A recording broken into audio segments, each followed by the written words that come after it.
या बातमीपत्राचे प्रायोजक आहेत डॉक्टर कोठेज gastro liver care and GI endoscopy centre, सोलापुरातील अत्याधुनिक गॅस्ट्रो उपचार केंद्र. तुमचं पोट, लिव्हर आणि आतड्याच्या सर्व समस्यांसाठी विश्वासार्ह ठिकाण. मुख्यमंत्री देवेंद्र फडणवीस जे बोलतात ते करून दाखवतात, हा प्रत्यय सोलापूरकरांना वेळोवेळी आला आहे.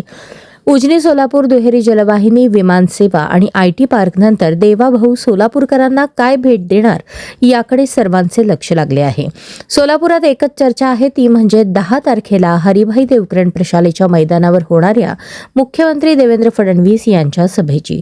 सोलापूरच्या विकासाला नवी दिशा देण्याचे काम कुणी केले असेल तर ते राज्याचे मुख्यमंत्री देवेंद्र फडणवीस यांनी. देवाभाऊ जे बोलतात ते करून दाखवतात, याचा प्रत्यय वेळोवेळी सोलापूरकरांना आलाय.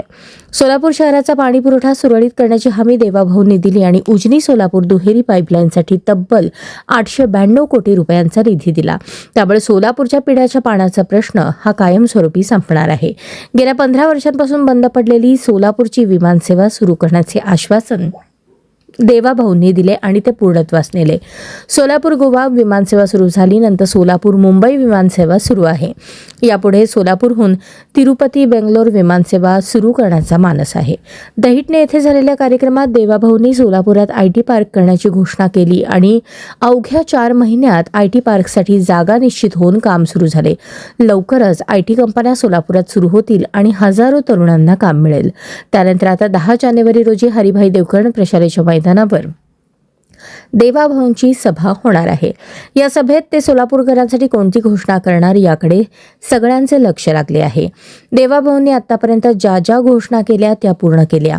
त्यामुळे सोलापूरकरांचा देवाभाऊ आणि भाजपवरील विश्वास वाढला आहे. सोलापूरकर आणि देवाभाऊ यांचं नातं दिवसेंदिवस घट्ट होत आहे. यासाठी दुवा ठरले ते जिल्ह्याचे पालकमंत्री जयकुमार गोरे यांनी मुख्यमंत्री देवेंद्र फडणवीस यांच्या माध्यमातून सोलापूरच्या विकासाचा नवा अध्याय सुरू केला.